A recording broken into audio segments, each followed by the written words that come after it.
Smith. My name is Susan. I'm calling from Mike's Plumbing, Heating, Air Conditioning, and Electric. We're calling to follow up on the service you had on June 2nd. We just want to make sure that everything was satisfactory and that you're happy with our services. Do you mind if I ask you a few brief questions? Great.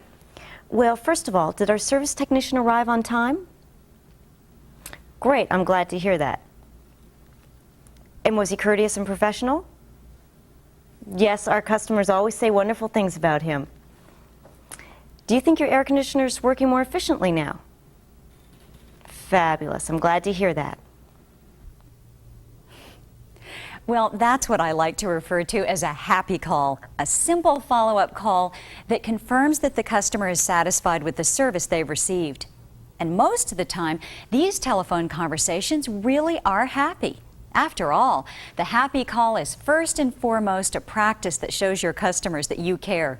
And believe me, your customers want to know that you don't think of them as just another furnace installation or electric job. They want to feel special. Now, you can't just call a customer up and say, "How was the service?" and expect the customer to feel special.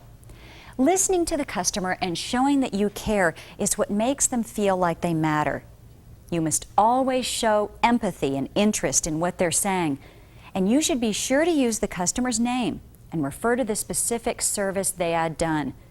Mrs. Smith, I'm calling you to follow up on the furnace installation we did for you last week.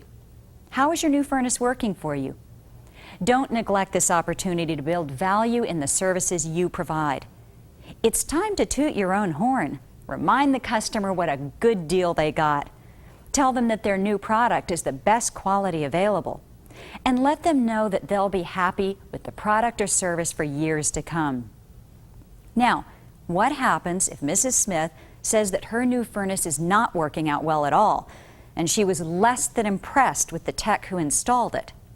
What if she complains that the service was lousy or the price was too high? Let me see now. Would you say that the service was completed good, fair, or poor? Poor, huh?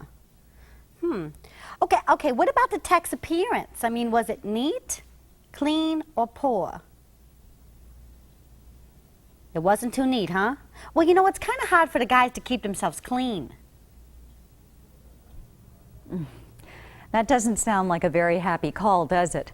But it can have a happy ending. Now, have you ever had bad service? Did you ever wish that someone would just ask if you were satisfied with the service so that you could tell them what they could do to correct the situation or improve it for the future? Well, only about 4% of your customers who have complaints actually contact you to complain. The other 96% are probably wishing you would just ask. Well, your shop has an interest in uncovering those customers who are dissatisfied with your service, because if you can turn the situation around and make the customers happy, they're likely to become the most loyal customers that you have.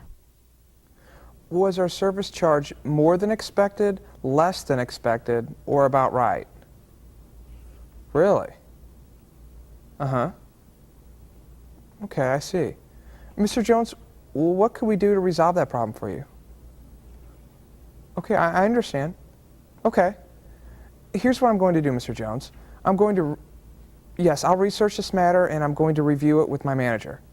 And I'll call you back as soon as possible and let you know what the solution is that we came up with. Okay.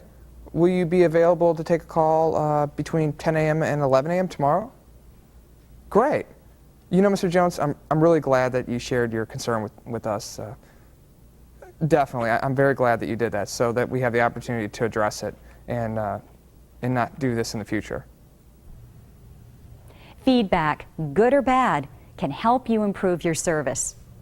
You won't know how you're doing or what you could do better if you don't ask. Now, another benefit of happy calls is that they provide an excellent opportunity to suggest additional services. The customer has already agreed to answer a few questions, so you're in the unique position of being able to ask them all about the products and services they may or may not have received, and selling them something they haven't already bought. And since you've made the customer feel special through following up, listening, showing empathy and addressing any concerns, this is the moment that they will be most receptive to the products and services you have to offer. But keep in mind that there can be a conflict of interest here. Did he tell you about our new home warranty? Yes, he told me about it, but I'm not interested. Did he explain to you how this coverage allows you to easily predict the investment needed to protect your home? Really, I'm just not interested right now.